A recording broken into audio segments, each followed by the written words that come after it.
E aí, pessoal do oitavo ano? Hoje nós vamos começar o segundo bimestre, né? Nós vamos ver a primeira aula, o primeiro conteúdo do segundo bimestre. É um conteúdo pequeno, né? Que pega aí a página 60, 61, 62 e 63, mas é um conteúdo que é preciso atenção porque ele tem alguns termos que a gente precisa compreender para o prosseguimento do nosso estudo, né? Não só nesse bimestre, mas ao longo do oitavo, nono ano, até no ensino médio, vocês vão precisar desses termozinhos para poder compreender algumas dinâmicas no sentido da política, né? Da geografia política. Então vamos lá, vamos começar. Vamos falar sobre geopolítica, né? Aí diz que são os estudos, as atividades estratégicas e as ações desenvolvidas por um Estado com o objetivo de proteger ou dominar territórios e analisar as relações de poder entre Estados. Ou seja, toda, todo e qualquer, toda e qualquer ação que um país toma em relação a defender o seu território ou conquistar novos territórios, a gente chama essas ações, essas discussões, de estratégias geopolíticas, né? Por exemplo, no passado era muito comum os países tentarem invadir outros, tomar território de outros para adquirir recursos naturais, né? Então, toda essa estratégia geopolítica, né, organizar como vai fazer isso, de que maneira, com, com qual aparato vai fazer isso, com qual objetivo, como vai conseguir, né? Por que aquele recurso que estaria sendo conquistado, por que ele é importante? Ele é importante no que, para quê, vale a pena? Então, toda essa discussão a gente chama de discussão geopolítica. Hoje nós vivemos num mundo em que o território ele não é tão importante, né? Você dominar um território do inimigo, ele não é tão importante, né? Nós vivemos hoje num capitalismo financeiro, num capitalismo de mercado.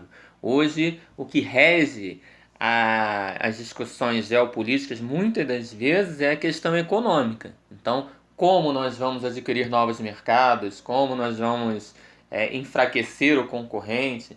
Então a geopolítica ela está envolvida em vários aspectos, não só da questão de tomar territórios do inimigo, mas também na questão dos mercados. Passando aí, como eu falei, a gente ia ver alguns termos que a gente precisa compreender. O primeiro deles é Estado, né? Lembrando que esse termo Estado aí é diferente dos Estados brasileiros, né? É uma outra coisa. Vamos ver aí, ó. Estado é a instituição responsável pela administração, legislação e execução de políticas públicas de um país. Ou seja, a gente chama de Estado toda a organização institucional. O Brasil funciona em um modelo de Estado. Tá? Por quê? Porque ele tem uma administração, ele tem uma legislação, conjunto de leis, e nós temos a figura do presidente, dos governadores que executam essas leis, essas políticas públicas. Então, o Estado ele nada mais é do que uma organização administrativa, tá? Mas professor, tem os estados do Rio de Janeiro, tem o estado de São Paulo, né? Isso é uma outra forma de usar o nome Estado, né? Todos os estados brasileiros eles também são organizados em forma de Estado, tá? Então, o Estado ele vai além do que a gente chama normalmente os estados do nosso país. Nação. Vamos ver aí a definição. Nação diz respeito a um grupo social com identidade, língua, cultura, religião e características étnicas em comum, né? Então, assim, a nação, quando a gente fala a nação brasileira, a gente está falando do conjunto de tudo isso aí, né? Da identidade, do nosso idioma, da nossa cultura, os dogmas religiosos. a questão étnica, né, de como o brasileiro aparenta ser etnicamente. Então a gente pode ter, geralmente as nações, elas têm um Estado. O Brasil, por exemplo, a nação brasileira, ela é contemplada com o Estado Brasil. Mas nem sempre é assim, né? Nós temos alguns povos ao redor do mundo que eles não têm um Estado. Por exemplo, os curdos, né? Os curdos, eles vivem, eles são uma nação, eles têm língua própria, têm cultura própria, e eles vivem espalhados em vários países da Ásia, né? No Iraque, Irã, na Turquia. Nós temos outro grupo de nação que são os catalães, que vivem ali na Espanha, que tem a cidade de Barcelona como o seu ponto principal. Eles têm um idioma próprio, né, o catalão, eles têm uma cultura própria, eles têm uma etnia própria, mas eles não têm um Estado, eles estão submetidos a, ao governo espanhol. Né? A Catalunha faz parte da Espanha. Há um monte de grupos separatistas lutando pela separação da Catalunha da Espanha, para que a Catalunha se tornasse um país, que Barcelona fosse a capital desse país. Só que até hoje isso não, eles não conseguiram esse feito, né? Mas é mais um exemplo de uma nação que não tem um estado definido. Né? Passando aí, nós temos aí mais três conceitozinhos. Território, vamos lá. Território é a área controlada e administrada por um estado e sua população. Ou seja, território ele está ligado sempre a poder, né? Porque é aonde termina e onde começa o poder de um país, né? Então, por exemplo, a luta lá dos catalães, que eu estava falando anteriormente, da nação catalã, é para eles terem o território deles organizado em forma de Estado. Né?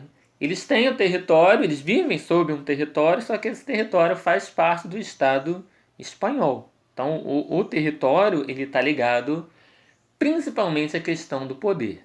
Como eu falei anteriormente, conquistar territórios era sinônimo de poder até a Primeira Guerra Mundial, a Segunda Guerra Mundial, né? Porque você pegava recursos do inimigo, você impedia que o inimigo utilizasse aqueles recursos. Hoje, com a facilidade que as empresas, os países têm de importar e exportar insumos, né? Essa questão de você invadir o outro país para conquistar esse recurso meio que caiu em desuso, né? Esse modelo imperialista ele caiu em desuso. Outro termozinho, governo. Governo se refere às diferentes formas de organização política que podem ser adotadas pelos estados. Ou seja, você tem uma organização de estado e você organiza esse estado de acordo com um modelo de governo. Nós, no Brasil, por exemplo, atualmente nós temos o modelo presidencialista. Né? O que é presidencialista? O povo vai às urnas e escolhe um representante, que por 4 anos torna-se o presidente. Tá?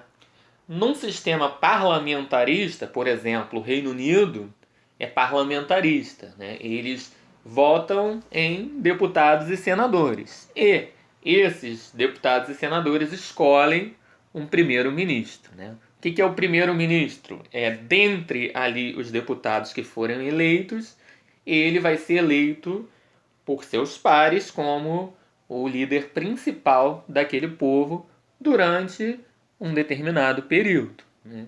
E temos um modelo que ainda é utilizado em alguns países, mas meio que caiu em desuso, que é a monarquia, né? Por que a monarquia ela meio que caiu em desuso? Porque ela não é democrática. A monarquia, a liderança do país, ela vai passando de pai para filho, de filho para neto, e vai sequenciando líderes de um mesmo grupo familiar. Em alguns países a gente ainda tem a monarquia. Por exemplo, no próprio Reino Unido, que eu acabei de falar que é parlamentarista, tem a figura da monarquia, né?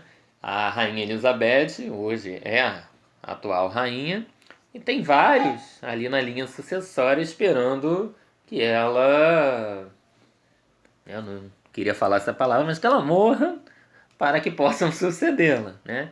Então, é, a diferença é que lá no Reino Unido a rainha ou qualquer rei que venha por acaso sucedê-la, eles não têm plenos poderes, né? No máximo, a rainha da Inglaterra ela pode aconselhar, ela pode falar a opinião dela, mas lembrando que o parlamentarismo, o parlamento inglês, o parlamento do Reino Unido, ele tem grandes poderes de fazer a política do país, de desenvolver estratégias geopolíticas, de desenvolver estratégias para o dia a dia do país. Então, nós temos esses três principais modos de governo. Temos outros, né? Temos a ditadura, onde um indivíduo ele manda em tudo, ele é a lei, né? Ele executa, ele faz a lei, ele muda a lei. Então isso foi muito comum ao longo da história, existe ainda hoje, né?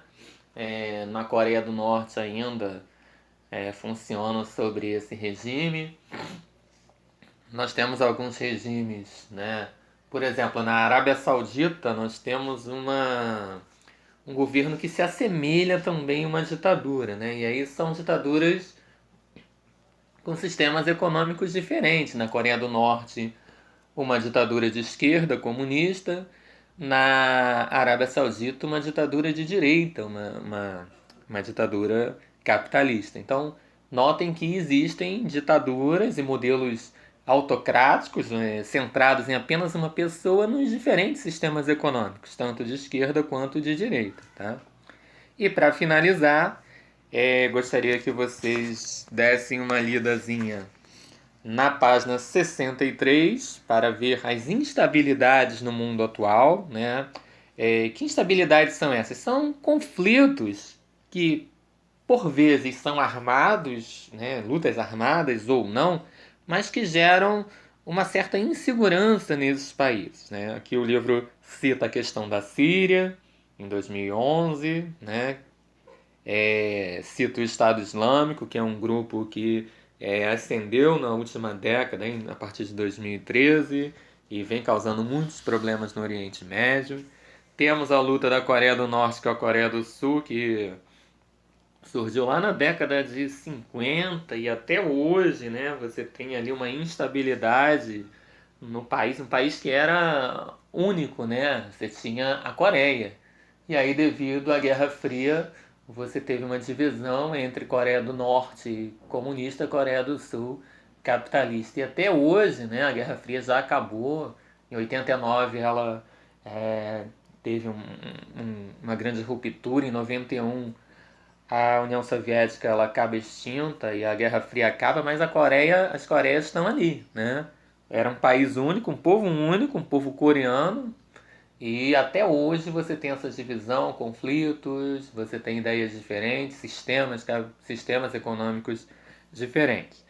Tem também a região da Caxemira, que o livro fala, que é uma disputa entre a Índia e o Paquistão, que surgiu também na década de 40, até hoje você tem esses conflitos, e é bem complicado a disputa entre esses dois países, porque são países que têm armamentos nucleares, né? Então, o uso desses armamentos pode colocar em risco a vida de milhares de pessoas, como ocorreu, nós tivemos o exemplo das bombas de Hiroshima e Nagasaki que os Estados Unidos lançou em 1945 sobre, né, essas cidades japonesas. Para finalizar, o livro também cita um conflito no Sudão do Sul, né? Cita as Farc na Colômbia e cita também a questão do México, né? Narcotraficantes do México. Então nós temos tensões e conflitos.